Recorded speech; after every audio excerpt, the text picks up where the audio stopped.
माफ कीजिए, लेकिन यह शादी मैं नहीं कर सकता। दक्षिण दिल्ली के एक 5 सितारा होटल के रेस्टोरेंट में, जहां टेबल पर कॉन्टिनेंटल डिशेज सजी हुई थीं, एक भारी खामोशी छा गई। जो लोग इंसान को उसके रहने की जगह या दौलत से आंकते हैं, मैं आपके जैसे परिवार के साथ रिश्ता नहीं जोड़ सकता।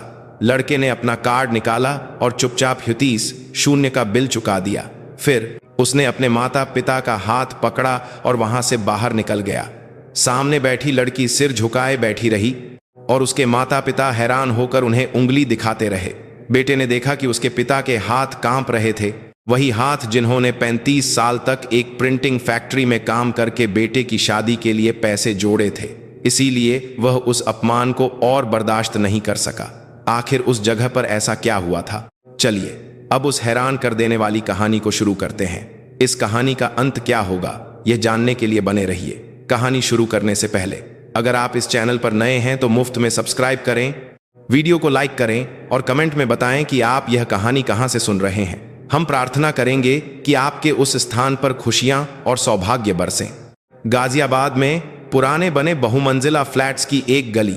सुबह के 6 बजते ही उस गली में एक जानी पहचानी आवाज गूंजने लगती थी, किसी धातु के टकराने जैसी, एक पुरानी साइकिल की चेन की आवाज। यह आवाज तंग गली की दीवारों से टकराकर दूर तक जाती और फिर धीरे धीरे मुख्य सड़क की ओर गायब हो जाती। उस आवाज के मालिक थे ओम प्रकाश शर्मा। वह गाजियाबाद के एक प्रिंटिंग प्रेस में 35 साल से काम करने वाले एक कुशल कारीगर थे। प्रेस के लोग उन्हें शर्मा जी कहकर बुलाते थे। जब भी कोई प्रिंटिंग मशीन रुक जाती या अजीब आवाज करने लगती तो शर्मा जी सबसे पहले दौड़कर आते थे। वह मशीन के चलने की आवाज सुनकर ही बता देते थे कि समस्या कहाँ है। इतने सालों तक मशीनों के साथ काम करने की वजह से उनकी हथेलियों पर हमेशा स्याही के दाग लगे रहते थे और उनकी काम वाली शर्ट की आस्तीनें कितनी भी धुलाई के बाद पूरी तरह से साफ नहीं होती थीं। यही दाग उनका सम्मान थे, उनकी मेहनत की निशानी थे। जब वह अपनी पुरानी काम वाली शर्ट पहनकर घर के दरवाजे से बाहर निकलते तो रसोई से उनकी पत्नी शांति देवी धीरे से कहती, अरे नाश्ता तो करके जाइए। और ओम प्रकाश जी का जवाब हमेशा एक ही होता था, प्रेस में ही कर लूंगा। इसी तरह 35 साल बीत गए। उनका बेटा आरव ऐसे ही पिता को देखते हुए बड़ा हुआ था। बचपन में पिताजी कभी कभी काम से लौटते समय एक किताब घर ले आते थे। उस किताब से नई स्याही की एक खास महक आती थी। पिताजी उस किताब को आरव के हाथों में धीरे से थमाते और एक शांत लेकिन गर्व भरी आवाज में कहते, यह किताब मैंने छापी है। छोटे आरव को यह बात बहुत अजीब लगती थी। क्या यह आपने बनाई है पापा? पिताजी मुस्कुराते और अपना सिर हिलाते, नहीं बेटा, मैं बनाने वाला नहीं, छापने वाला हूं। इस बात का मतलब आरव को बहुत बाद में समझ आया। उसके पिता का नाम कभी किताबों के कवर पर नहीं छपता था। वह ऐसा कोई काम नहीं करते थे जिसे दुनिया याद रखे, लेकिन किताबों की दुकान के किसी कोने में चुपचाप रखी हजारों किताबों के पीछे हमेशा ऐसे ही लोग होते थे जो रात भर मशीनें चलाते थे, कागज और स्याही की गंध के बीच अपना दिन गुजारते थे और बिना किसी गलती के अक्षरों को कागज पर छापते थे। ओम प्रकाश शर्मा उन लोगों में से थे जिन्होंने 35 साल तक अपनी जगह पर एक दिन भी बिना किसी लापरवाही के काम किया था। घर की आर्थिक स्थिति बहुत अच्छी नहीं थी। आरव की मां शांति देवी पास के एक मोहल्ले में टिफिन सर्विस का काम करती थीं। वह सुबह सूरज निकलने से पहले ही घर से निकल जाती, सब्जियां काटती, खाना बनाती और फिर टिफिन पैक करके खुद ही डिलीवरी भी करती थीं। जब वह शाम को घर लौटती तो उनके हाथ सूजे हुए होते थे। फिर भी घर आकर वह सबसे पहले रसोई में जाती थीं। रात का खाना हमेशा तैयार मिलता था। कह सकते हैं कि दोनों ने जीवन भर अपने हाथों को आराम नहीं दिया।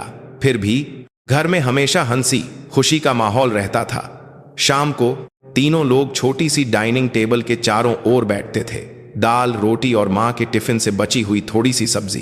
खाने की चीजें ज्यादा नहीं होती थीं, लेकिन वह टेबल हमेशा गर्मजोशी से भरी रहती थी। पिताजी ज्यादा बात नहीं करते थे, लेकिन जब वह आरव से उसके कॉलेज की बातें सुनते तो उनकी आंखों में एक चमक आ जाती थी। माँ उन दोनों को बारी बारी से देखती और चुपचाप मुस्कुराती रहती थी। समय बीतता गया और जब आरव अपनी ग्रेजुएशन पूरी करके नौकरी की तैयारी कर रहा था, तब एक शाम की बात है। पिताजी ने खाना खाते खाते अपनी चम्मच नीचे रखी और धीरे से कहा, आरव जी पापा, जब तेरी नौकरी लग जाए तो घर की चिंता मत करना। आरव ने इस बात को ज्यादा गंभीरता से नहीं लिया। उसे लगा कि यह पिताजी का हौसला बढ़ाने का एक तरीका है। लेकिन उस रात जब उसने लिविंग रूम में पिताजी को देर तक एक पासबुक को देखते हुए पाया तो उसका दिल थोड़ा बेचैन हो गया। ट्यूबलाइट की रोशनी में चुपचाप अंकों को घूरते हुए पिताजी की वह पीठ आरव की आंखों में बस गई। उस पासबुक में अंक धीरे धीरे बढ़ रहे थे। पिताजी ने अपनी पूरी जिंदगी में कभी बड़ा पैसा नहीं देखा था। उनकी तनख्वाह हमेशा बस गुजारे लायक होती थी और जब प्रेस की हालत खराब होती तो कभी कभी तनख्वाह लेट भी हो जाती थी। लेकिन इन सब के बावजूद उन्होंने लगातार पैसे बचाए। जब उनके सहकर्मी काम के बाद समोसे और चाय पर बैठते तो वह हमेशा पहले घर निकल जाते थे। जब आसपास के लोग नई गाड़ी खरीदते तो वह अपनी पुरानी स्कूटर ही चलाते रहे। कभी कभी जब माँ एक नई साड़ी खरीदने की बात करती तो पिताजी अगले साल कहकर बात टाल देते थे। वह अगला साल कितनी बार आया, आरव ने कभी गिना नहीं। इन सभी बचतों का बस एक ही कारण था, जब बेटा शादी करेगा तो घर खरीदने में उसकी मदद करनी है। यही ओम प्रकाश शर्मा की जिंदगी का लक्ष्य था। यह कोई बड़ा सपना या शानदार योजना नहीं थी। बस इस एक लक्ष्य के लिए उन्होंने 35 साल तक सब कुछ सहा था। समय चुपचाप बीतता गया। आरव ने ग्रेजुएशन के बाद नोएडा की एक मध्यम आकार की कंपनी में नौकरी कर ली। यह एक लॉजिस्टिक्स और प्रोक्योरमेंट कंपनी थी। यह कोई बहुत बड़ी या शानदार नौकरी नहीं थी, लेकिन स्थिर थी। आरव, जो शांत और मेहनती स्वभाव का था, कंपनी में एक भरोसेमंद कर्मचारी था। उसके बॉस उसकी बहुत ज्यादा तारीफ तो नहीं करते थे, लेकिन उस पर भरोसा करते थे। आरव को काम सौंप दो तो कोई दिक्कत नहीं होगी। कंपनी में आरव के बारे में यही राय थी। जिस दिन उसे पहली तनख्वाह मिली, आरव ने अपने पिता को फोन किया। पापा, मुझे तनख्वाह मिल गई।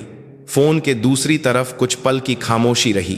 फिर पिताजी ने धीरे से कहा, अच्छा, बहुत मेहनत की तूने।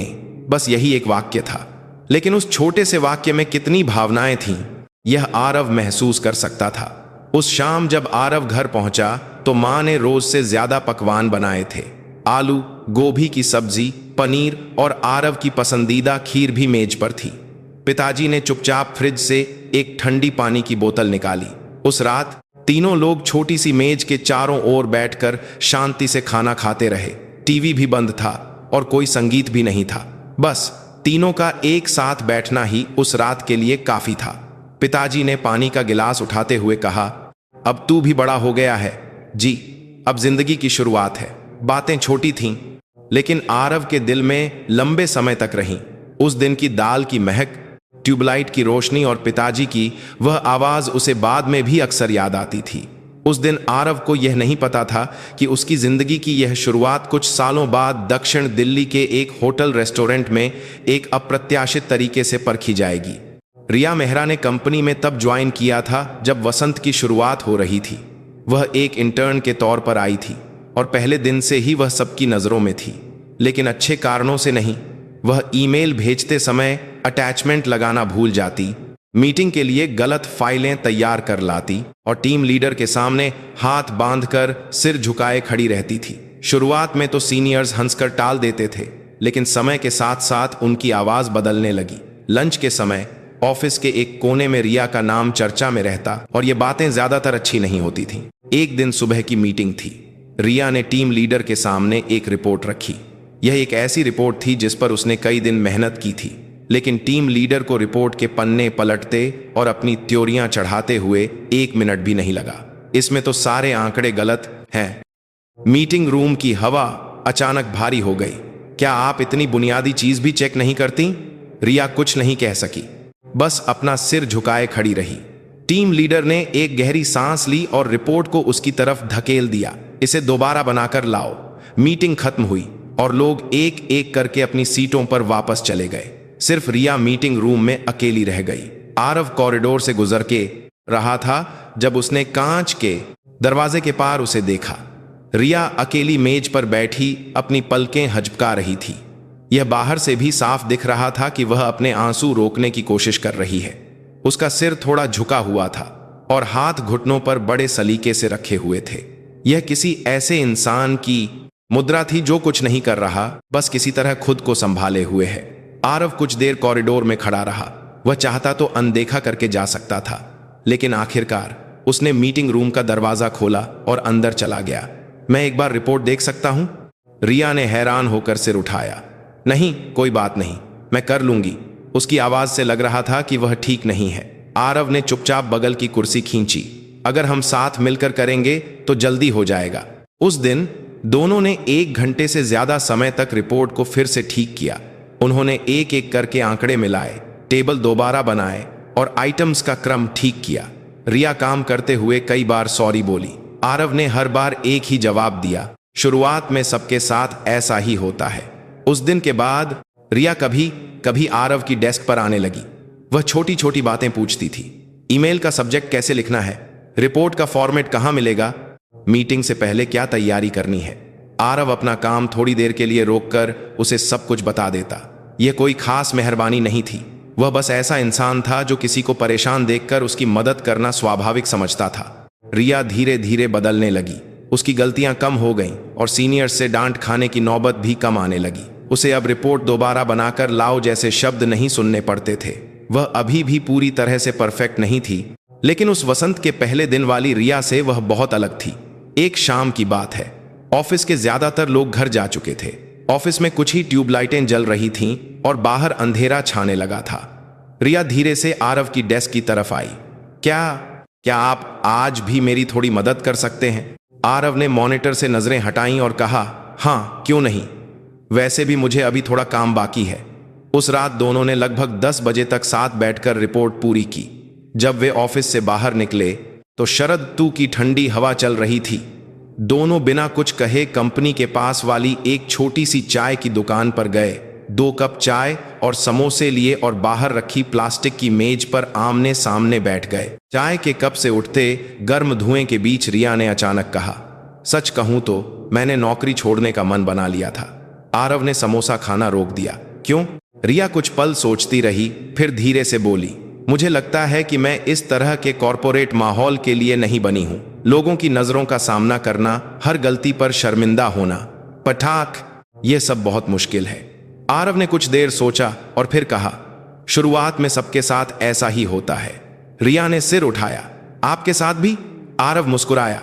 हाँ, शुरुआत में मुझे भी बहुत डांट पड़ती थी। यह सुनकर रिया उस दिन पहली बार खुलकर हंसी। उसकी हंसी इतनी खिली हुई थी कि यकीन नहीं हो रहा था कि यह वही लड़की है जो कुछ देर पहले अपनी परेशानियां बता रही थी। सच में? हाँ, सच में। कुछ देर खामोशी छाई रही। दुकान के फ्रिज से आने वाली धीमी आवाज और दूर से गुजरती गाड़ियों का शोर ही सुनाई दे रहा था। दोनों अपनी ठंडी होती चाय पीते रहे और कुछ नहीं बोले, लेकिन यह खामोशी अजीब तरह से सुकून देने वाली थी। थोड़ी देर बाद रिया ने धीरे से कहा, लेकिन जब कोई मदद करने वाला साथ हो तो थोड़ा अच्छा लगता है। आरव ने कोई जवाब नहीं दिया, लेकिन यह बात उसके दिल में कहीं घर करने लगी थी। उस दिन के बाद दोनों स्वाभाविक रूप से करीब आ गए। वे अक्सर साथ में लंच करने लगे और कभी कभी काम के बाद पास के किसी कैफे में भी चले जाते। रिया बहुत भावुक लड़की थी। वह छोटी छोटी बातों पर हंस पड़ती थी और मामूली सी कहानियों पर उसकी आंखों में आंसू आंख में दोनों स्वाभाविक रूप से करीब आके बात जाते थे।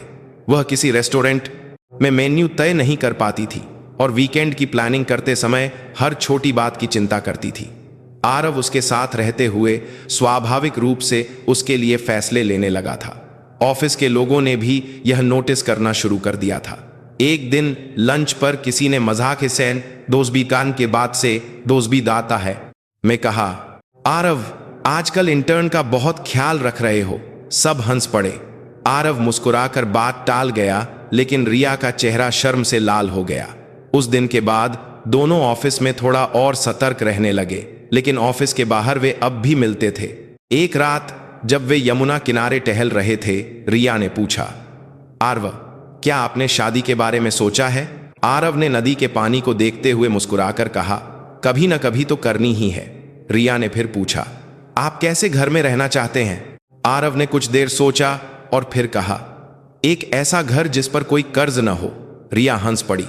हाँ, यह सबसे अच्छा है। दोनों ने इस बात को हंसी में टाल दिया, लेकिन उन्हें यह नहीं पता था कि यह छोटी सी बातचीत कुछ सालों बाद दक्षिण दिल्ली के एक होटल रेस्टोरेंट में सबसे भारी बहस का मुद्दा बन जाएगी। समय बहुत तेजी से बीता। रिया को कंपनी में आए हुए 2 साल हो चुके थे। वह अब पहले जैसी नहीं रही थी। मीटिंग रूम में अकेले रोने वाली लड़की अब आत्मविश्वास से भर चुकी थी। उसे अब रिपोर्ट दोबारा बनाने के लिए नहीं कहा जाता था और वह टीम लीडर के सामने घबराती भी नहीं थी, बल्कि अब वह मीटिंग में खुद अपने विचार रखने लगी थी। आरव जब भी उसे देखता तो उसे एक अजीब सा सुकून मिलता। उसे लगता कि उसने उस दिन उससे बात करके सही फैसला किया था। न जाने कब दोनों स्वाभाविक रूप से एक रिश्ते में आ गए थे। किसी ने औपचारिक रूप से प्रस्ताव नहीं रखा था। काम के बाद चाय की दुकान पर बिताई शामें और यमुना किनारे टहलते हुए गुजारी रातें धीरे धीरे उन्हें एक दूसरे के करीब ले आई थीं। वे दोनों ही नहीं बता सकते थे कि यह कब शुरू हुआ, लेकिन यह मायने भी नहीं रखता था। वीकेंड पर वे दिल्ली की अलग अलग जगहों पर घूमते थे। कभी किसी पुराने मोहल्ले के छोटे से कैफे में बैठकर दोपहर बिताते, तो कभी किसी छोटी आर्ट गैलरी में चले जाते। रिया पेंटिंग्स के सामने खड़ी होकर देर तक उन्हें देखती रहती और कभी कभी उसकी आंखों में आंसू आ जाते थे। वह छोटी छोटी बातों पर खिलखिलाकर हंसती थी और एक डिश चुनने में 10 मिनट लगा देती और अंत में आरव से ही चुनने को कहती। आरव को रिया की ये आदतें परेशान नहीं करती थीं, बल्कि उसे उसके लिए फैसले लेना स्वाभाविक लगता था। दोनों की गति और तरीके एक दूसरे से मेल खाते थे। इसी तरह 2 साल बीत गए। एक देर शाम जब शरद ऋतु का मौसम था, दोनों दिल्ली के एक छोटे से पार्क में बेंच पर बैठे थे। हवा से उड़ते सूखे पत्तों की सरसराहट की आवाज आ रही थी और स्ट्रीट लाइट की रोशनी उनके आसपास फैली हुई थी। रिया कुछ देर चुपचाप सामने देखती रही, फिर धीरे से बोली, आरव, हमें 2 साल हो गए हैं। आरव ने सिर हिलाया। कुछ पल की खामोशी के बाद रिया ने अपने कोट के बटन बंद करते हुए कहा, मेरे माता पिता शादी की बात कर रहे हैं। आरव को इस बात का अंदाजा था, लेकिन जब उसने यह सीधे सुना तो उसका दिल थोड़ा भारी हो गया। 2 साल के समय ने इस एक वाक्य को बहुत स्वाभाविक बना दिया था। मेरी भी उम्र हो रही है, रिया ने कहा। वह 27 साल की थी। आजकल के हिसाब से यह कोई ज्यादा उम्र नहीं थी, लेकिन माता पिता के लिए शादी की बात शुरू करने का यह सही समय था। आरव ने कुछ देर सोचा और फिर पूछा, क्या तुम शादी करना चाहती हो? रिया ने एक पल के लिए आरव को देखा, फिर मुस्कुराकर बोली, आपके साथ। आरव ने कुछ नहीं कहा, बस धीरे से अपना सिर हिला दिया। इतना ही काफी था। उस दिन के बाद दोनों ने शादी के बारे में और गंभीरता से बात करना शुरू कर दिया। आरव एक यथार्थवादी इंसान था। शादी की बात आते ही उसके दिमाग में सबसे पहले घर का ख्याल आया। रोमांटिक ख्यालों से ज्यादा वह हकीकत की गणना करने वाला इंसान था, और यह गणना वह काफी समय से कर रहा था। अब तक उसने 5 लाख रुपए बचाए थे और उसके पिता ने भी कुछ पैसे जमा किए थे। उस रकम के बारे में उसे कुछ महीने पहले ही पता चला था। एक शाम घर पर खाना खाने के बाद पिताजी अचानक उठे और दराज से कुछ निकाल कर लाए। यह एक पुरानी पासबुक थी। उन्होंने चुपचाप उसे आरव के सामने खोल दिया। पासबुक के बैलेंस कॉलम में एक लंबी संख्या लिखी हुई थी, 15 लाख रुपए। आरव कुछ देर उस संख्या को देखता रहा। उसके मुंह से शब्द नहीं निकल रहे थे। यह क्या है पापा? पिताजी ने ऐसे कहा जैसे यह कोई बड़ी बात न हो। यह तेरी शादी के लिए जमा किए हैं। आरव कुछ बोल नहीं पाया। 15 लाख रुपए, यह वह रकम थी जो एक प्रिंटिंग प्रेस में 35 साल काम करके धीरे धीरे जोड़ी गई थी। यह दोस्तों के साथ चाय नाश्ता छोड़कर, नई स्कूटर खरीदने का मन मारकर और अपनी इच्छाओं को बार बार टालकर बनाई गई संख्या थी। इसमें उनकी रिटायरमेंट की रकम का एक हिस्सा भी शामिल था। पापा, इतना सब? पिताजी ने हाथ उठाकर उसे रोक दिया। यह ज्यादा नहीं है बेटा। एक बाप अपने बेटे के लिए बस इतना ही कर सका। उस रात आरव सो नहीं पाया। वह जानता था कि यह पैसा सिर्फ एक संख्या नहीं है। यह पिताजी की सुबह की साइकिल की आवाज थी, माँ के सूजे हुए हाथ थे और हर साल टलने वाली माँ की नई साड़ी थी। यह सब कुछ उस एक पासबुक में सिमटा हुआ था। आरव उस पैसे को हल्के में नहीं लेना चाहता था, इसलिए उसने एक व्यावहारिक फैसला किया। गाजियाबाद में एक मल्टी स्टोरी बिल्डिंग में एक फ्लैट किराए पर। वह एक नया बना हुआ फ्लैट था जिसमें 2 कमरे थे और फ्रिज, वॉशिंग मशीन जैसी चीजें पहले से लगी हुई थीं। किराया और डिपॉजिट मिलाकर शुरुआत में 20 लाख का खर्च था। पिताजी के 15 लाख और उसके 5 लाख मिलाकर यह रकम पूरी हो रही थी। वह बिना किसी कर्ज के शुरुआत कर सकता था। एक शाम आरव ने रिया को यह योजना बताई। रिया ने सिर हिलाते हुए कहा, बिना कर्ज के शुरू करना तो सबसे अच्छा है। यह सुनकर आरव को थोड़ी राहत मिली। उसे लगा कि रिया भी उसी दिशा में सोच रही है। लेकिन कुछ दिनों बाद रिया ने धीरे से बात छेड़ी। मैंने अपने माता पिता को बता दिया है। आरव ने पूछा, उन्होंने क्या कहा? रिया कुछ पल सोचकर बोली, उन्होंने कहा है कि एक बार मिलना चाहते हैं। यह परिवारों की पहली औपचारिक मुलाकात की बात थी। उस रात आरव ने अपने पिता को फोन किया। जब उसने मुलाकात की बात बताई तो फोन के दूसरी तरफ कुछ देर खामोशी रही। फिर पिताजी ने धीमी आवाज में कहा, अच्छा तो आखिरकार यह हो रहा है। पीछे से मां की आवाज भी आई। वह पहले से ही चिंता कर रही थीं कि क्या पहनना है। पिताजी चुपचाप सुन रहे थे, लेकिन आरव को महसूस हो रहा था कि उनके चेहरे पर एक मुस्कान है। फोन रखने के बाद आरव कुछ देर चुपचाप बैठा रहा। यह शादी सिर्फ उसकी नहीं थी, इसमें पिताजी के 35 साल की मेहनत शामिल थी और मां की सुबह की मेहनत भी। यह सारा समय अब उस एक मुलाकात में एक साथ जा रहा था और आरव को अभी यह नहीं पता था कि उस जगह पर उसके परिवार के उन बीते हुए सालों को किस तरह से परखा जाएगा। परिवारों की मुलाकात की तारीख उम्मीद से जल्दी तय हो गई। एक दिन काम से लौटते समय रिया ने धीरे से कहा। वे बस स्टॉप पर खड़े थे और शाम की भीड़ के बीच रिया ने अपनी आवाज थोड़ी धीमी करते हुए कहा, मेरे माता पिता कह रहे हैं कि इसी महीने एक बार मिल लेते हैं। आरव ने सिर हिलाया। उन्होंने कहा है कि जगह दक्षिण दिल्ली में हो तो अच्छा रहेगा। यह सुनते ही आरव एक पल के लिए रुक गया। दक्षिण दिल्ली, गाजियाबाद में पले बढ़े उसके लिए यह जिंदगी दिल्ली में हो तो अच्छा रहेगा। कोई जानी पहचानी जगह नहीं थी, लेकिन उसने अपने चेहरे पर कोई भाव नहीं आने दिया और सिर हिला दिया। ठीक है। उस शाम आरव ने घर पर फोन किया। पिताजी ने फोन उठाया। पापा, मुलाकात की तारीख तय हो गई है। अगले शनिवार को। जगह दक्षिण दिल्ली का एक होटल रेस्टोरेंट है। कुछ पल की खामोशी रही। फिर पिताजी ने शांति से कहा, ठीक है। पीछे से मां की आवाज आई, अरे इतनी जल्दी? मुझे अपनी सिल्क की साड़ी निकालनी पड़ेगी। पिताजी ने पूछा, सिल्क की साड़ी क्यों? अरे पहली बार मिल रहे हैं, ऐसे ही थोड़े न चले जाएंगे। लड़के वालों के सामने ठीक से तैयार होकर जाना चाहिए। पिताजी ने शायद चुपचाप सिर हिला दिया होगा। फोन के पार से दिखाई तो नहीं दिया, लेकिन आरव उनकी प्रतिक्रिया की कल्पना कर सकता था। फोन रखने के बाद दक्षिण दिल्ली का होटल रेस्टोरेंट शब्द उसके दिमाग में घूमता रहा।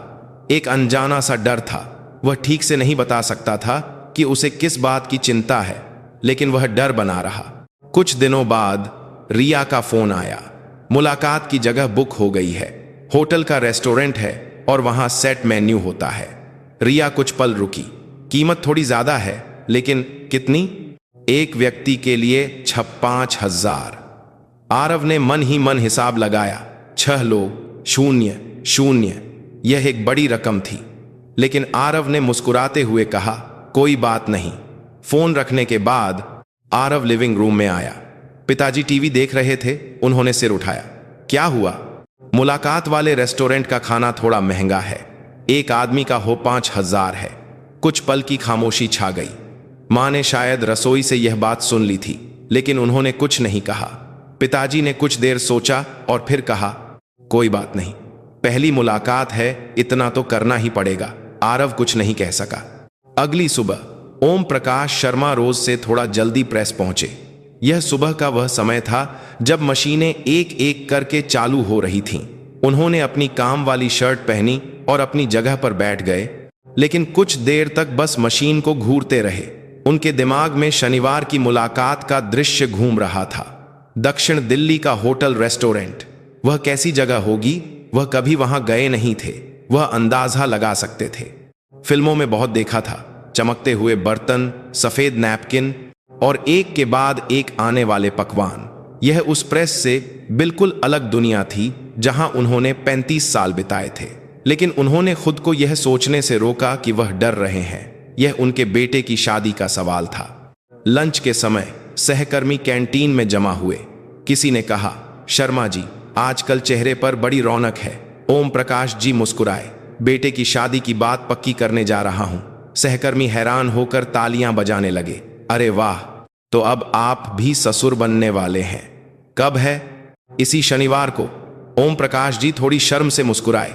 इन पुराने साथियों के सामने वह अपनी खुशी नहीं छिपा सकते थे। ये वे लोग थे जिन्होंने 35 साल तक साथ काम किया था। जब आरव पैदा हुआ था, जब वह स्कूल गया था और जब उसका कॉलेज में दाखिला हुआ था, तब इन सब ने साथ में खुशी मनाई थी। काम से लौटते समय ओम प्रकाश जी प्रेस के पास वाले एक बैंक में रुके।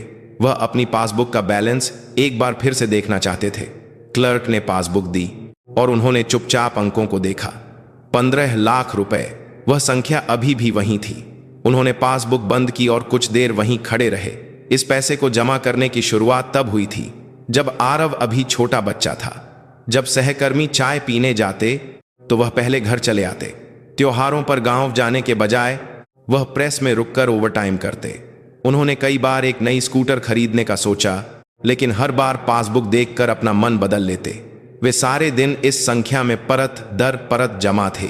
उस दिन लौटते समय वह एक कपड़ों की दुकान में गए। यह एक ऐसी दुकान थी जहां वह आम तौर पर नहीं जाते थे। उन्होंने शो विंडो के सामने कुछ देर हिचकिचाया, फिर दरवाजा खोला। एक सूट दिखाना है। सेल्समैन ने कई सूट दिखाए, लेकिन ओम प्रकाश जी ने ज्यादा देर नहीं लगाई। उन्होंने एक काले रंग का सूट चुना जो न तो बहुत फ्लैशी था और न ही बहुत पुराना लग रहा था। उन्होंने उसे पहना और शीशे के सामने खड़े हो गए। शीशे में काम वाली शर्ट की जगह सूट पहने हुए वह खुद खड़े थे। यह अजीब लग रहा था, लेकिन बुरा भी नहीं था। जब वह घर पहुंचे तो मां ने लिविंग रूम में एक सिल्क की साड़ी फैला रखी थी। यह एक हल्के गुलाबी रंग की साड़ी थी जिस पर एक सादा सा बॉर्डर था। शायद इसे संदूक में बहुत संभाल कर रखा गया था, क्योंकि वह उसे बड़े ध्यान से खोलकर उसकी सिलवटें देख रही थीं। यह एक पुरानी साड़ी थी, लेकिन उसका रंग फीका नहीं पड़ा था और वह बहुत शालीन लग रही थी। माँ उसे बार बार खोलती, तह करती और हर तरफ से देखती। कैसी लग रही है? पिताजी ने कहा। अच्छी है, माँ मुस्कुराई। बहू से पहली बार मिल रही हूँ, अच्छे से तैयार होना पड़ेगा ना। आरव दरवाजे पर खड़ा यह सब देख रहा था। नया सूट खरीद कर लाए पिताजी और पुरानी साड़ी को संभालती माँ, दोनों इस एक दिन के लिए अपनी तरफ से सबसे अच्छी तैयारी कर रहे थे। यह दृश्य आरव के दिल को छू गया। उस रात खाने की मेज पर पिताजी ने पूछा, घर की बात का क्या हुआ? गाजियाबाद में एक 2 भेक फ्लैट देख रहा हूं, किराए पर। कुल मिलाकर 20 लाख का खर्च है। कोई कर्ज नहीं लेना पड़ेगा। पिताजी का चेहरा थोड़ा खिल गया। हाँ, बिना कर्ज के शुरू करना ही अच्छा है। माँ ने भी कहा, हाँ, शुरू से ही कर्ज हो तो मुश्किल होती है। कुछ साल मेहनत करके अच्छी जगह पर चले जाना। तीनों ने चुपचाप खाना खाया, लेकिन आरव के मन के एक कोने में अभी भी वह अनजाना सा डर बना हुआ था। प्रिया के माता पिता कैसे लोग होंगे? उस मुलाकात में क्या बातें होंगी? यह आरव को अभी नहीं पता था और उसका यह डर गलत नहीं था।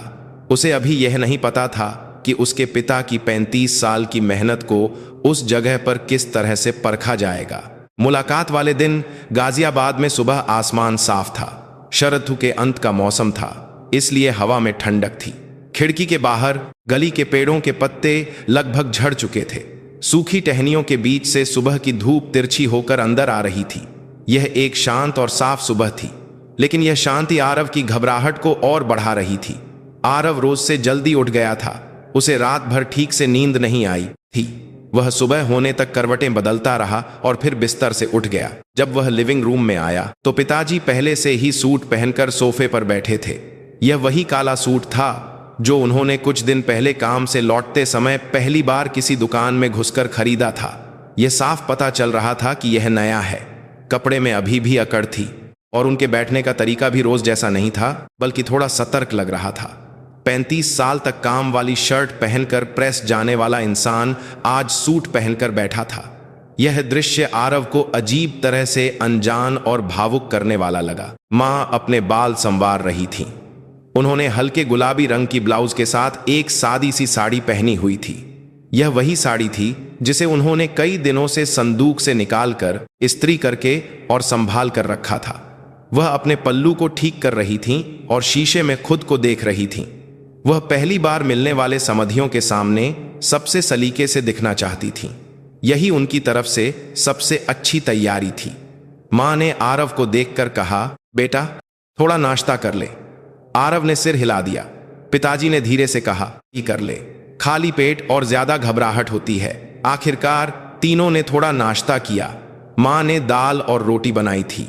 मेज पर खाना रोज जैसा ही था। लेकिन माहौल अलग था। तीनों ही बहुत कम बोल रहे थे, बस चम्मच और प्लेट की आवाजें आ रही थीं। पिताजी ने खाते समय कुछ नहीं कहा। माँ ने आरव की खाली प्लेट में और दाल डाली, लेकिन कुछ बोली नहीं। यह खामोशी असहज नहीं थी, लेकिन हल्की भी नहीं थी। नाश्ता करने के बाद तीनों कार से दिल्ली के लिए निकल पड़े। गाजियाबाद से दक्षिण दिल्ली का रास्ता उम्मीद से ज्यादा लंबा था। एक्सप्रेसवे पर गाड़ी चलाते समय खिड़की के बाहर यमुना नदी का चौड़ा पाट दिखाई दे रहा था। नदी का पानी शरद ऋतु की धूप में धीरे धीरे चमक रहा था। आरव उस दृश्य को देखते हुए कुछ भी न सोचने की कोशिश कर रहा था। कार में खामोशी थी। माँ कभी कभी अपना छोटा सा शीशा निकालकर अपना मेकअप देखती और साड़ी का पल्लू ठीक करती। पिताजी चुपचाप गाड़ी चला रहे थे। स्टीयरिंग व्हील पर उनके हाथों की पकड़ थोड़ी सख्त थी, यह बगल से भी दिख रहा था। आरव पैसेंजर सीट पर बैठकर बाहर देख रहा था। जैसे जैसे दक्षिण दिल्ली करीब आ रही थी, सड़कों का नजारा बदलने लगा। ऊंची ऊंची इमारतें दिखने लगीं, सड़कें चौड़ी हो गईं और दुकानों के बोर्ड ज्यादा चमकदार हो गए। यह गाजियाबाद की गलियों से बिल्कुल अलग दुनिया थी। जब वे होटल पहुंचे तो वे तय समय से 20 मिनट पहले थे। होटल के मेन गेट पर कार रोकते ही यूनिफॉर्म पहने एक कर्मचारी ने आकर दरवाजा खोला। तीनों धीरे धीरे कार से उतरे। होटल की लॉबी बहुत बड़ी और ऊंची थी। छत इतनी ऊंची थी कि नजर नहीं पहुंच रही थी और फर्श संगमरमर का था, जिससे कदमों की आहट गूंज रही थी। सूट पहने कर्मचारी चुपचाप इधर उधर जा रहे थे और लॉबी के एक कोने में फूलों की बड़ी सी सजावट थी। माँ ने धीमी आवाज में कहा, यह जगह तो बहुत बड़ी है। पिताजी ने बस चुपचाप सिर हिलाया। उनका सिर हिलाने का तरीका आज कुछ ज्यादा ही धीमा लग रहा था। एक कर्मचारी के साथ वे रेस्टोरेंट में गए। उनकी टेबल खिड़की के पास थी। सफेद मेज पोश पर चमकते हुए कांटे चम्मच सलीके से रखे हुए थे और नैपकिन को खूबसूरती से मोड़ा गया था। टेबल के बीच में फूलों का एक छोटा सा गुलदस्ता था। आरव ने बैठते ही मेन्यू कार्ड पर एक नजर डाली। उसमें सेट मेन्यू की कीमत लिखी थी। उसने संख्या देखी और चुपचाप मेन्यू बंद कर दिया। जब तीनों बैठकर इंतजार कर रहे थे, तभी रेस्टोरेंट के दरवाजे से रिया अंदर आई। उसने एक सुंदर सी ड्रेस पहनी हुई थी। उसके साथ उसके माता पिता भी थे। रिया के पिता ने ग्रे रंग का सूट पहना हुआ था। उनके चेहरे पर एक शांत भाव था और चाल में एक आत्मविश्वास।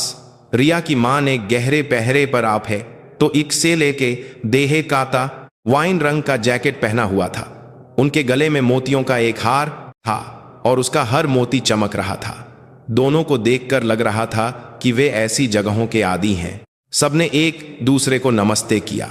नमस्ते नमस्ते, आइए बैठिए। जैसे ही वे बैठे, एक वेटर आया और आज के मेन्यू के बारे में बताने लगा। उसने पानी डाला, ब्रेड की टोकरी रखी और वाइन के बारे में पूछा। रिया की मां ने बड़ी सहजता से वाइन चुन ली। आरव की मां ने पानी मांगा। कुछ पल के लिए एक अजीब सी खामोशी छा गई। सबसे पहले रिया की मां ने बात शुरू की। उन्होंने मेज के दूसरी तरफ बैठी आरव की मां को देखते हुए कहा, आपने साड़ी पहनी है। आरव की मां मुस्कुराई।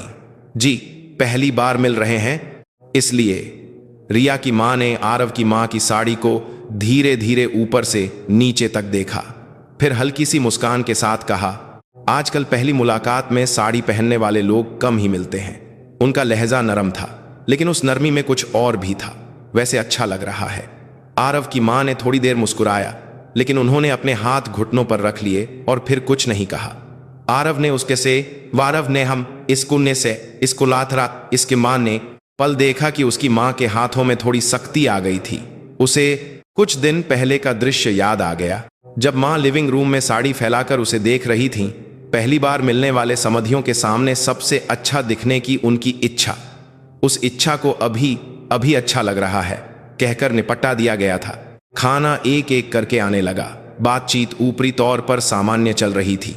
मौसम की बातें, देश की अर्थव्यवस्था की बातें और नौकरियों की बातें हो रही थीं। रिया के पिता ने बताया कि वह एक मल्टीनेशनल कंपनी में काम करते हैं और मां ने सहजता से बताया कि वे कई सालों से दक्षिण दिल्ली में रह रहे हैं। आरव के पिता बहुत कम जवाब दे रहे थे। वह कम बोलने वाले इंसान थे और लग रहा था कि वह इस जगह पर सहज नहीं है। फिर स्वाभाविक रूप से रिया की मां ने पूछा, तो आप लोग शादी के बाद घर के बारे में क्या सोच रहे हैं? आरव ने पहले से तैयार किया हुआ जवाब शांति से दिया, हम गाजियाबाद में एक किराए का फ्लैट लेने की सोच रहे हैं। यह एक नया बना हुआ फ्लैट है और सुविधाएं भी अच्छी हैं।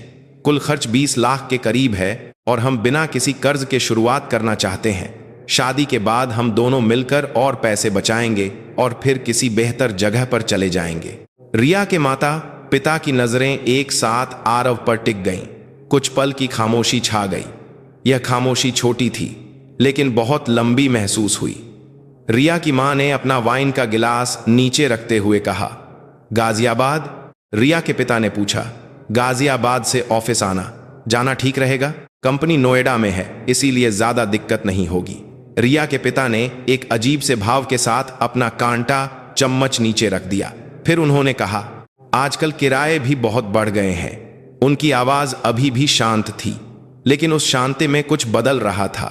मेज के ऊपर की हवा धीरे धीरे बदलने लगी थी। आरव को उस पल एक अजीब सा एहसास हुआ। रेस्टोरेंट की खिड़की से दक्षिण दिल्ली की रात का नजारा दिख रहा था। बाहर गाड़ियों की कतारें थीं और सड़कों की रोशनी चमक रही थी। दूसरी मेजों पर लोग हंसते हुए खाना खा रहे थे। वेटर चुपचाप खाली गिलास भर रहे थे और अगला कोर्स परोस रहे थे। रेस्टोरेंट में सब कुछ व्यवस्थित और शानदार था लेकिन आरव के परिवार की मेज पर हवा धीरे धीरे बदल रही थी। रिया के पिता ने नैपकिन से अपना मुंह पोंछा और बात शुरू की। आपने कहा गाजियाबाद में 20 लाख का खर्च? जी। उन्होंने कुछ पल रुककर अपनी जैकेट की जेब से फोन निकाला। स्क्रीन पर कुछ देर स्वाइप करने के बाद उन्होंने उसे मेज पर आरव की तरफ कर दिया। उस पर रियल एस्टेट की कीमतों की एक लिस्ट थी। यह आजकल एनसीआर में प्रॉपर्टी की कीमतें हैं। उन्होंने उंगली से स्क्रीन पर इशारा करते हुए कहा, गुड़गांव में 3-4 करोड़, नोएडा में भी 4 करोड़ से ऊपर, अच्छी सोसाइटी में कम से कम 3 करोड़ तो लगते ही हैं। फिर उन्होंने फोन नीचे रखा और आरव को देखा। आजकल नए शादीशुदा जोड़े यहीं से शुरुआत करते हैं। रिया की मां ने सिर हिलाते हुए कहा, हमारे आसपास के सभी लोग गुड़गांव या नोएडा में ही शुरू करते हैं। आजकल शादी के बाद रहने के लिए इतनी तो जगह होनी ही चाहिए। उन्होंने एक घूंट वाइन पी, फिर गिलास नीचे रखते हुए जोड़ा, गाजियाबाद? सच कहूं तो वह तो एक पिछड़ा हुआ इलाका नहीं है। आरव ने शांति से कहा, हमारी आर्थिक स्थिति के हिसाब से गुड़गांव या नोएडा थोड़ा मुश्किल होगा। यह बात खत्म होते ही रिया की मां हल्की सी हंसी। यह एक ताने जैसी हंसी थी। आर्थिक स्थिति? उन्होंने कुछ देर आरव को देखा, फिर कहा, आजकल की दुनिया में शादी करते समय कौन कर्ज नहीं लेता? सब करोड़ों का लोन लेकर शुरू करते हैं। उन्होंने अपना सिर थोड़ा झुकाया और जोड़ा, जवानी में थोड़ा जोखिम उठाकर निवेश करना पड़ता है। आजकल का यही चलन है। रिया के पिता ने फोन देखते हुए फिर कहा, अगर 3 करोड़ का फ्लैट है तो 1.5 करोड़ का लोन लेना पड़ेगा। आजकल के युवा तो 2 करोड़ तक का लोन ले लेते हैं। यह सामान्य बात है।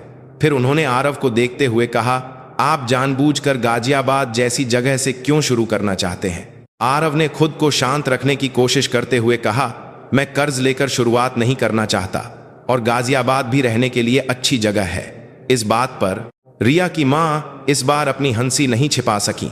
वह बिना आवाज के हंसते हुए सिर हिलाने लगी। आपकी सोच बहुत सीधी सादी है।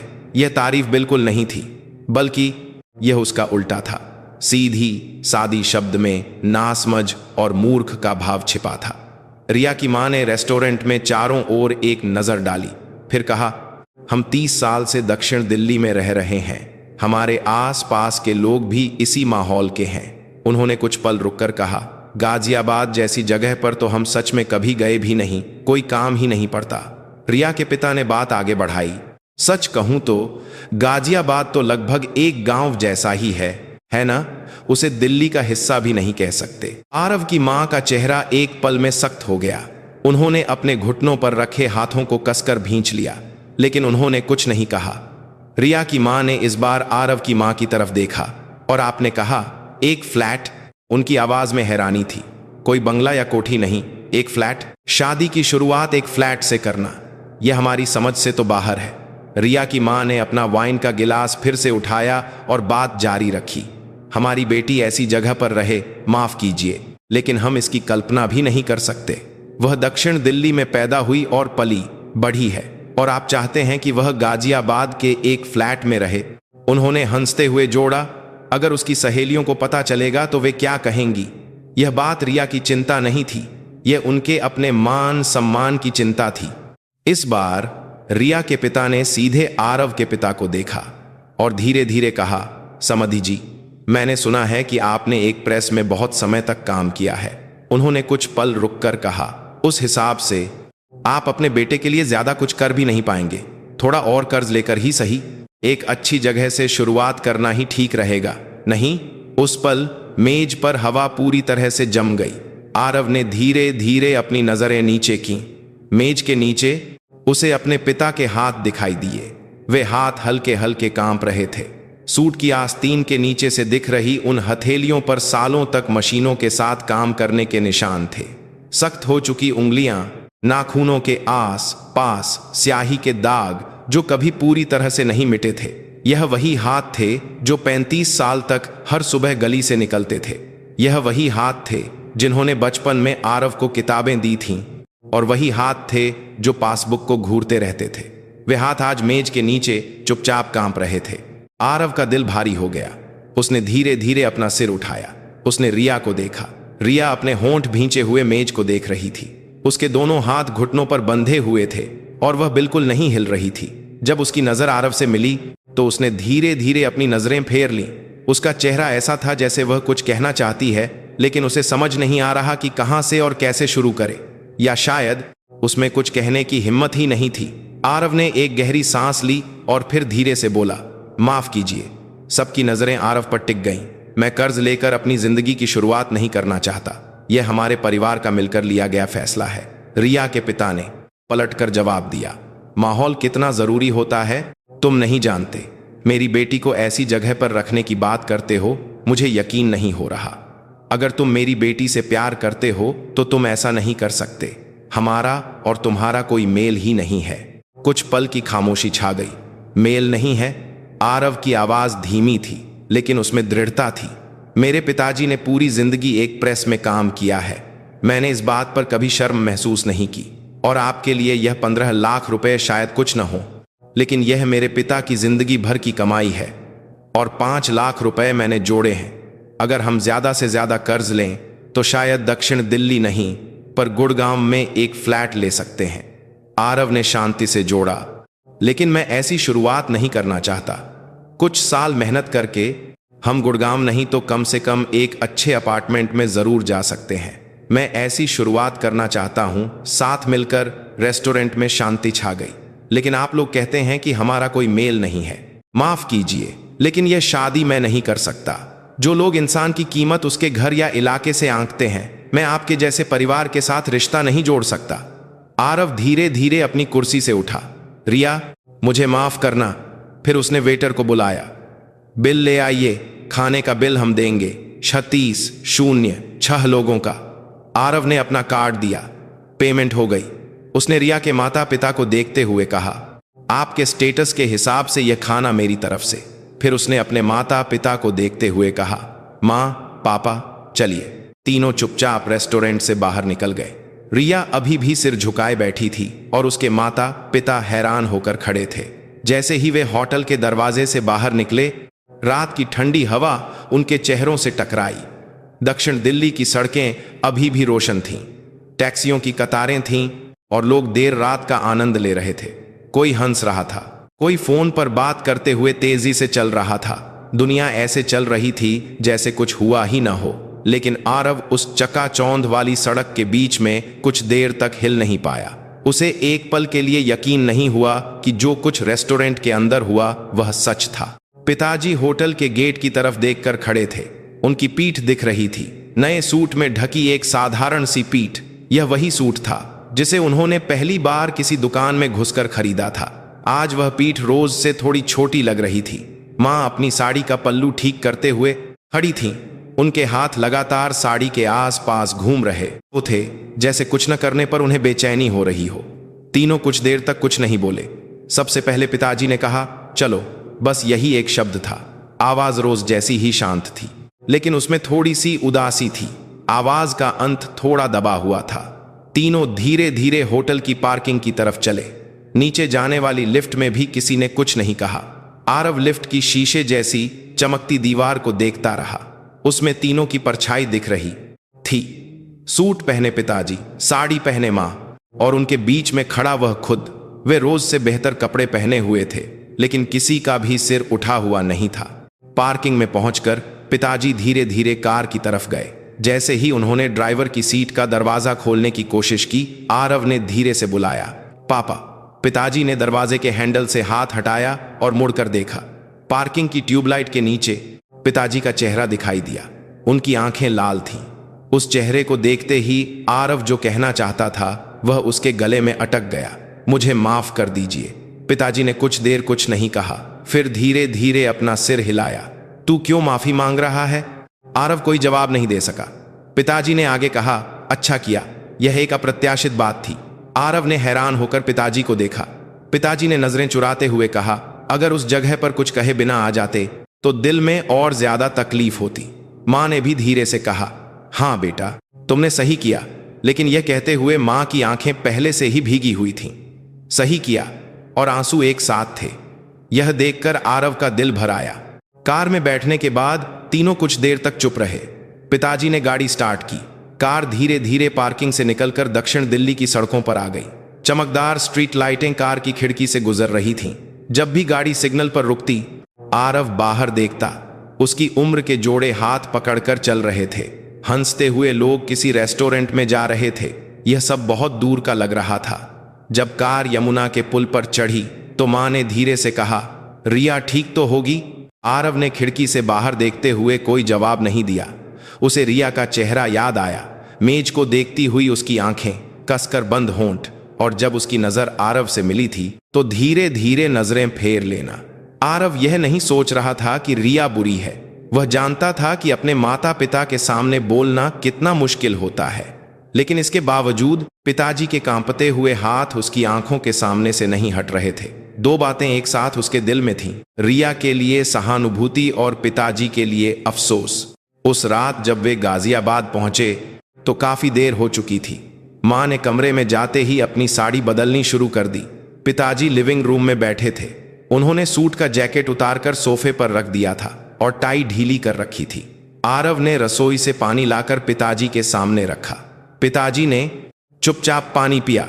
गिलास नीचे रखकर वह कुछ देर मेज को देखते रहे। लिविंग रूम में शांति थी, बस दीवार घड़ी की टिक टिक की आवाज आ रही थी। काफी देर बाद पिताजी ने कहा, आरव जी, इंसान का रिश्ता किस्मत से बनता है। पिताजी कुछ पल रुके। जबरदस्ती के रिश्ते नहीं चलते। आरव ने कुछ नहीं कहा। उसे समझ नहीं आया कि यह बात उसे तसल्ली देने के लिए थी या पिताजी खुद से कह रहे थे, लेकिन वह बात चुपचाप आरव के दिल में उतर गई। उस रात आरव लगभग नहीं सोया। वह अपने कमरे में अंधेरे में छत को देखता रहा। उसके दिमाग में दिन भर की घटनाएं बिना किसी क्रम के आ जा रही थीं। रिया के पिता का फोन दिखाना, रिया की मां का उसकी मां की साड़ी को ऊपर से नीचे तक देखना, प्रेस में काम किया है के बाद का उनका लहजा, और पिताजी के हाथ, मेज के नीचे हल्के से कांपते हुए वे हाथ। आरव का दिमाग बार बार उसी दृश्य पर आकर रुक जाता था। उसी के साथ उसे रिया का चेहरा भी याद आ रहा था। उस जगह पर रिया ने आखिर तक कुछ नहीं कहा था, एक शब्द भी नहीं। जब उसके माता पिता हद पार कर रहे थे, जब उसकी मां के हाथ सख्त हो रहे थे, तब भी रिया बस मेज को देखती रही थी। आरव यह नहीं सोचना चाहता था कि यह रिया की गलती है, लेकिन वह यह महसूस कर सकता था कि यह रिया की सीमा है। अगली सुबह रिया का फोन आया। आरव ने कुछ देर स्क्रीन को देखा, फिर फोन उठाया। रिया। फोन के दूसरी तरफ से कुछ देर कोई आवाज नहीं आई। फिर रिया की आवाज आई। वह रो रही थी। मुझे माफ कर दो। आरव ने कुछ पल के लिए अपनी आंखें बंद कर लीं। इसमें तुम्हारी कोई गलती नहीं है। मेरे माता पिता ने बहुत गलत किया। मुझे उन्हें वहीं रोकना चाहिए था। आरव ने धीरे से कहा, कोई बात नहीं। कुछ देर खामोशी रही। रिया ने पूछा, अब हमें क्या करना चाहिए? आरव ने धीरे धीरे पूछा, रिया, क्या तुम अपने माता पिता को मना सकती हो? फोन के दूसरी तरफ एक लंबी खामोशी छा गई। रिया कुछ नहीं कह सकी। आरव को जवाब पहले से ही पता था। वह खामोशी ही जवाब थी। वह उन्हें मना नहीं सकती थी, बल्कि वह उन्हें मनाने की कोशिश करने का मन नहीं बना सकती थी। यह आरव महसूस कर सकता था। वह रिया को दोष नहीं देना चाहता था, लेकिन यही हकीकत थी। कोई बात नहीं, आरव ने कहा, तुम्हारी गलती नहीं है। थोड़ी देर बाद रिया ने धीमी आवाज में कहा, मुझे माफ कर दो। फोन कट गया। उसके बाद दोनों ने फिर कभी संपर्क नहीं किया। समय चुपचाप बीतता गया। आरव अपनी सामान्य दिनचर्या में लौट आया। वह ऑफिस जाता, काम करता और देर तक रुकने से भी मना नहीं करता। ऑफिस के लोगों ने शुरुआत में मुलाकात के बारे में पूछा, लेकिन जब आरव ने छोटा सा जवाब देकर बात टाल दी तो किसी ने दोबारा नहीं पूछा। रिया ने कुछ समय बाद नौकरी छोड़ दी। माँ पहले की तरह सुबह टिफिन सर्विस के लिए जाने लगी और पिताजी काम वाली शर्ट पहनकर प्रेस जाने लगे। ऊपरी तौर पर कुछ भी नहीं बदला था, लेकिन जब शाम को तीनों साथ बैठते तो बातें थोड़ी कम हो गई थीं। किसी ने इसका कारण नहीं पूछा। एक शाम पिताजी काम से लौटकर फ्रिज से एक ठंडी पानी की बोतल लाए। उन्होंने आरव को देखते हुए कहा, आजा बैठते हैं। दोनों लिविंग रूम की छोटी सी मेज पर आमने सामने बैठ गए। पिताजी ने पानी डालते हुए कहा, जिंदगी ऐसी ही होती है। फिर उन्होंने गिलास उठाया, लेकिन इंसान को इंसान की तरह जीना चाहिए। आरव ने चुपचाप अपना गिलास उठाया।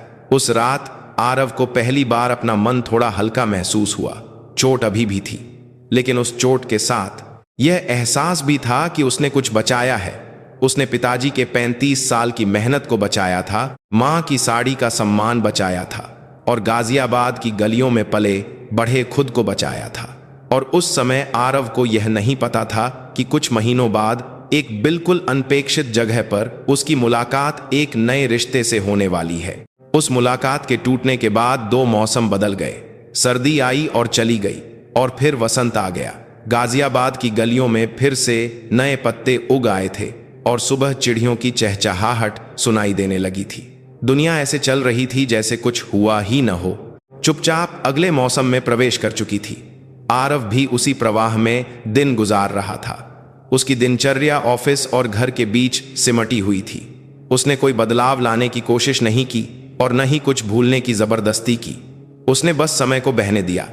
वीकेंड पर आरव अपने पिता के साथ गाजियाबाद के पास एक छोटे से खेत पर जाने लगा। यह सरकार द्वारा चलाई जाने वाली एक सामुदायिक खेती योजना थी, जिसमें पिताजी ने एक छोटा सा हिस्सा लिया था। यह बस कुछ गज की जमीन थी, लेकिन पिताजी उसे बहुत कीमती मानते थे। वह सुबह सुबह खुरपी लेकर मिट्टी खोदते, खरपतवार निकालते और पानी देते थे। 35 साल तक प्रेस में काम करने वाले इंसान का यह पहली बार मिट्टी से सामना था। उनके हाथों पर स्याही की जगह मिट्टी लगने लगी थी। एक दिन मिट्टी खोदते हुए आरव ने पूछा, पापा, ये आपने कब से शुरू किया? पिताजी ने खुरपी नीचे रखी और कहा, पिछले साल से। फिर उन्होंने कुछ देर खेत को देखा और मुस्कुराते हुए जोड़ा, पूरी जिंदगी प्रेस में ही गुजार दी, मिट्टी छूने का मौका ही नहीं मिला। मुझे नहीं पता था कि इसमें इतना सुकून है। खेत में पालक, मिर्च और टमाटर लगे हुए थे। वे अभी छोटे पौधे थे, लेकिन धूप में धीरे धीरे ऊपर की ओर बढ़ रहे थे। पिताजी ने उनमें से एक को उंगली से छूकर कहा, इंसान भी कुछ ऐसा ही होता है। आरव ने सिर उठाया। क्या मतलब? पिताजी ने धीरे धीरे कहा, ऐसा नहीं है कि सिर्फ अच्छी जमीन पर ही पौधे अच्छे उगते हैं। उन्हें कैसे पाला पोसा जाता है, यह ज्यादा जरूरी है। आरव ने चुपचाप यह बात सुनी। पिताजी ने कभी भी उस मुलाकात की बात सीधे तौर पर नहीं की थी, लेकिन आरव समझ सकता था कि इस बात में क्या छिपा है। उस दिन खेत का काम खत्म करके लौटते समय वे एक संकरी ग्रामीण सड़क से गुजर रहे थे, जब सड़क किनारे एक खंभे पर एक छोटा सा बैनर लगा हुआ दिखा, गाजियाबाद पशु आश्रय, स्वयं सेवकों की आवश्यकता है। आरव ने उसे अनदेखा कर दिया, लेकिन वह बैनर उसके दिमाग में रह गया। अगले शनिवार सुबह पिताजी अपने जूते पहन रहे थे जब उन्होंने आरव को बुलाया। आज खेत पर नहीं चलते हैं? क्यों? उस दिन जो रास्ते में देखा था, याद है? जानवरों की देखभाल करने की जगह।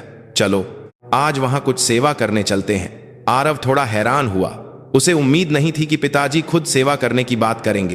पिताजी मुस्कुराए, सुना है वहां लोगों की कमी है, हम जैसे लोगों को ही तो जाना चाहिए। इस तरह दोनों गाजियाबाद के एक छोटे से पशु आश्रय में पहुंचे। वह जगह उम्मीद से ज्यादा साधारण थी। कुछ पुराने कंटेनर और जाली से घिरे बाड़े। जैसे ही वे अंदर गए, सारे कुत्ते एक साथ भौंकने लगे। छोटे बड़े कुत्ते जाली से अपनी नाक निकालकर अजनबियों को देख रहे थे। वहां एक अजीब सी गंध थी और बहुत शोर था। आरव को पहले तो समझ नहीं आया कि कहां खड़ा होना है। तभी उसने एक लड़की को देखा जो पानी की बाल्टी लिए कुत्तों के बाड़ों के बीच तेजी से घूम रही थी। उसके छोटे बाल थे और उसने पुराने कपड़े पहने हुए थे। उसके चेहरे पर पसीना था और जूतों पर मिट्टी लगी थी। लेकिन जब वह एक बाड़े के सामने बैठकर कुत्तों से बात कर रही थी तो उसका चेहरा खिला हुआ था। लड़की ने सिर उठाया। आप पहली बार आए हैं? जी। लड़की ने पानी की बाल्टी नीचे रखी और अपने हाथ पोंछते हुए मुस्कुराई। मेरा नाम कविता है, मैं आरव हूं। कविता ने एक बाड़े की तरफ इशारा करते हुए कहा, आज आप इन्हें घुमाने में मदद कर सकते हैं। इन्हें दिन में एक बार बाहर निकलना जरूरी होता है। आरव ने कविता के दिए हुए पट्टे को पकड़ा और एक कुत्ते के साथ धीरे धीरे चलने लगा। कुत्ता पहले तो अजनबी को देखकर पीछे मुड़ मुड़ कर देख रहा था, लेकिन कुछ ही कदमों के बाद वह आरव के पास सटकर चलने लगा। कविता ने बगल से कहा, इसका नाम तारा है। आरव ने नीचे देखकर मुस्कुराया। यह तो बहुत मिलनसार है। कविता ने धीरे से कहा, इसे छोड़ दिया गया था। फिर भी। यह सुनकर आरव के कदम एक पल के लिए धीमे हो गए। कविता ने तारे को सहलाते हुए जोड़ा, फिर भी यह इंसानों पर भरोसा करता है। अजीब है ना? आरव ने कुछ नहीं कहा, लेकिन यह बात उसके दिल में कहीं छू गई। उस दिन की सेवा उम्मीद से ज्यादा लंबी चली। कुत्तों को नहलाने, खाना खिलाने और बाड़ों की सफाई करने में शाम हो गई। पसीना आया और शरीर थक गया, लेकिन अजीब तरह से मन खराब नहीं था, बल्कि बहुत समय बाद दिमाग शांत महसूस हो रहा था। पिताजी आश्रय के एक कोने में दूसरे स्वयंसेवकों के साथ बैठकर हंसते हुए बातें कर रहे थे। उन्होंने काम वाली शर्ट की जगह एक पुरानी जैकेट पहनी थी, लेकिन वह वहां बहुत सहज लग रहे थे, जैसे वे उन लोगों को बहुत पहले से जानते हों। कविता ने उन्हें देखकर कहा, आपके पिताजी बहुत अच्छे इंसान लगते हैं। आरव मुस्कुराया। जी। थोड़ी देर बाद कविता ने पूछा, आरव, आप यहां क्यों आए? आरव ने कुछ देर सोचा, फिर धीरे धीरे कहा, किसी इंसान की वजह से दिल टूटा था। कविता चुपचाप सुनती रही, लेकिन मुझे लगा कि इंसानों से उम्मीद नहीं छोड़नी चाहिए। शायद यही सही है। कविता ने कुछ देर आरव को देखा और फिर मुस्कुराई। यह बात अच्छी लगी। उस दिन के बाद आरव अक्सर आश्रय में आने लगा और स्वाभाविक रूप से उसकी कविता से बातें होने लगीं। कविता एक बैंक में काम करती थी। वह ज्यादा बात नहीं करती थी और न ही किसी को आंकती थी और न ही खुद की बड़ाई करती थी। उसने कभी नहीं पूछा कि आरव कहाँ रहता है या उसके पिता क्या करते हैं। वह बस उसे एक ऐसे इंसान के तौर पर देखती थी जो उस समय वहां मौजूद था। आरव को यह समय अजीब तरह से सुकून देने वाला लगा। एक दिन सेवा खत्म होने के बाद दोनों आश्रय के पास एक छोटी सी ढाबे में गए। गर्मा गर्म दाल रोटी खाते हुए कविता ने कहा, मैं जब भी यहां आती हूं तो मेरा मन शांत हो जाता है। आरव ने पूछा, क्यों? कविता ने कुछ देर सोचा और फिर कहा, ये जानवर कुछ नहीं मांगते, बस आप उनके पास बैठ जाओ तो वे खुश हो जाते हैं। कभी कभी लगता है कि यह इंसानों से बेहतर है। आरव मुस्कुराया। हाँ, सही कहा। दोनों धीरे धीरे करीब आ गए। कविता के पिता दिल्ली विश्वविद्यालय में प्रोफेसर थे। जिस दिन आरव उनसे पहली बार मिला, उन्होंने उससे कहा, एक मेहनती और ईमानदार इंसान होना ही काफी है। यह सुनकर आरव एक पल के लिए कुछ बोल नहीं पाया। उसे दक्षिण दिल्ली के उस होटल रेस्टोरेंट में सुनी गई बातें याद आ गईं और उसे लगा कि वे सारी बातें आज इस एक वाक्य के सामने चुपचाप बिखर गई हैं। इस एक वाक्य के सामने चुपचाप बिखर गई हैं। तरह कुछ समय बाद दोनों ने शादी कर ली।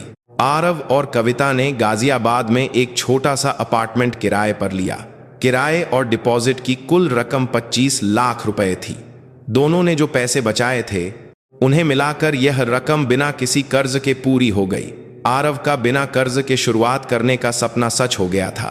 वीकेंड पर दोनों परिवार गाजियाबाद के उस खेत पर इकट्ठा होते थे। आरव के पिता और कविता के पिता यानी उसके ससुर खेत में साथ बैठकर पालक तोड़ रहे थे। एक प्रेस का कारीगर और एक विश्वविद्यालय का प्रोफेसर। शुरुआत में दोनों के बीच थोड़ी हिचकिचाहट थी, लेकिन अब वे खेती, प्रेस और कॉलेज की बातें करते हुए हंस रहे थे। ससुर जी ने माथे का पसीना पोंछते हुए कहा, यह काम तो वाकई में मुश्किल है। आरव के पिता ने हंसते हुए कहा, लेकिन जब आप इसे खुद उगाकर खाते हैं तो इसका स्वाद ही अलग होता है। शाम को खेत के एक कोने में खाना बन रहा था। गर्मागर्म रोटियां और सब्जी, सब एक साथ बैठकर हंस रहे थे। उस छोटे से खेत में बैठे 4 लोगों में से कोई भी किसी को नहीं आंक रहा था। कौन कहाँ रहता है, किसके पास कितना बड़ा घर है या कौन सी गाड़ी चलाता है, ये कोई नहीं पूछ रहा था। ससुर जी ने गिलास उठाते हुए कहा, आखिरकार इंसान को इंसान के साथ ही जीना होता है। आरव के पिता ने अपना गिलास टकराते हुए कहा, बिल्कुल सही कहा। आरव चुपचाप यह सब देख रहा था। गाजियाबाद की रात की हवा साफ और शांत थी। दूर से एक कुत्ते के भौंकने की आवाज आई और फिर शांत हो गई। आसमान में तारे दिख रहे थे। आरव ने हाथ में गिलास लिए हुए आसमान की ओर देखा। यह दक्षिण दिल्ली का होटल रेस्टोरेंट नहीं था। यहां न चमकते हुए बर्तन थे, न कॉन्टिनेंटल डिशेज और न ही मोतियों का हार, लेकिन इस जगह पर कुछ ऐसा था जिसे किसी भी चीज से नहीं बदला जा सकता था। वह थी पिताजी की हंसी। 35 साल तक हर सुबह गली से निकलने वाला वह इंसान आज खेत में बैठकर खुलकर हंस रहा था। उस हंसी को देखते ही आरव ने महसूस किया कि उसके दिल में कुछ गर्मजोशी से फैल रहा है। घर की कीमत या रहने का इलाका इंसान की कीमत तय नहीं करता था। आप कहाँ रहते हैं, इससे ज्यादा जरूरी यह था कि आप किन लोगों के साथ रहते हैं। और यह बात आरव ने गाजियाबाद के उस छोटे से खेत में अपने पिता की हंसी के सामने आखिरकार पूरी तरह से समझ ली थी। दोस्तों, आज आरव की कहानी आपको कैसी लगी? अगर आप रिया के माता पिता जैसे लोगों से मिलते तो आप क्या करते? क्या इंसान की कीमत उसकी दौलत या रहने की जगह से होती है? यह कहानी हमें इंसान के असली मूल्य और सम्मान के बारे में फिर से सोचने पर मजबूर करती है। अगर आज की कहानी आपके दिल को छू गई हो तो लाइक बटन दबाकर हमारा हौसला बढ़ाएं और सब्सक्राइब करके अगली कहानी के लिए भी हमारे साथ जुड़े। कमेंट्स में अपनी कहानी भी हमें जरूर बताएं। आप हमेशा स्वस्थ रहें और अपने प्रियजनों को गले लगाते रहें।